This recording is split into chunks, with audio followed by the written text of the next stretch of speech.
সরকার মশাই, হ্যাঁ, আপনি বর্ধমানে পিসিমার বাড়িতে মাসে মাসে 50 টাকা পাঠানোর ব্যবস্থা করুন। বৌমা কি ওখানেই থাকবেন? হ্যাঁ।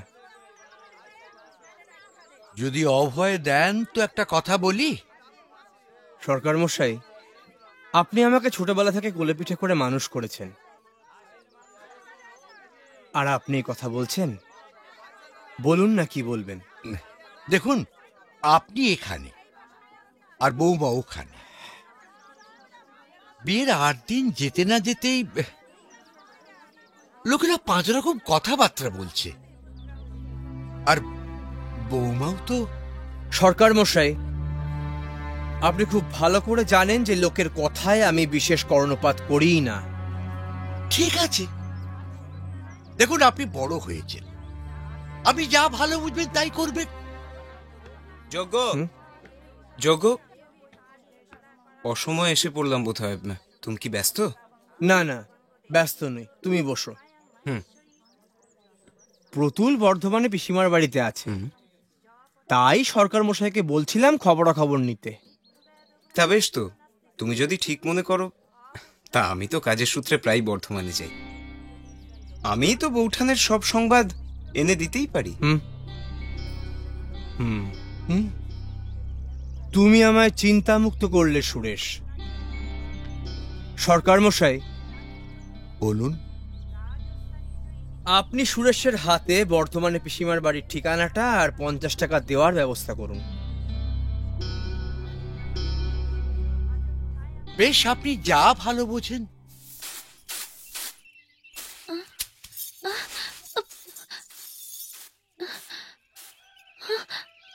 কে বউ?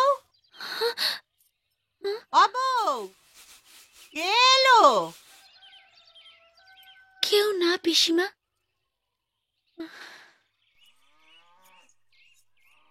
অবৌ, কে এলো? মনে হলো উনি বুঝি। আয়, আমার কাছটিতে বস। আয়, আমার কাছে আয়। কি করবি মা, সবই তো তোর কপাল, না হলে এমন লক্ষ্মীমন্ত বউ। ও মা গো, জ্বরে যে তোর গাটা একেবারে পুড়ে যাচ্ছে। হ্যাঁ, ও কিছু না পিসিমা, ও আমার একটু আধটু হয়, উপসে দিলে সব ঠিক হয়ে যাবে। চুপ কর তুই।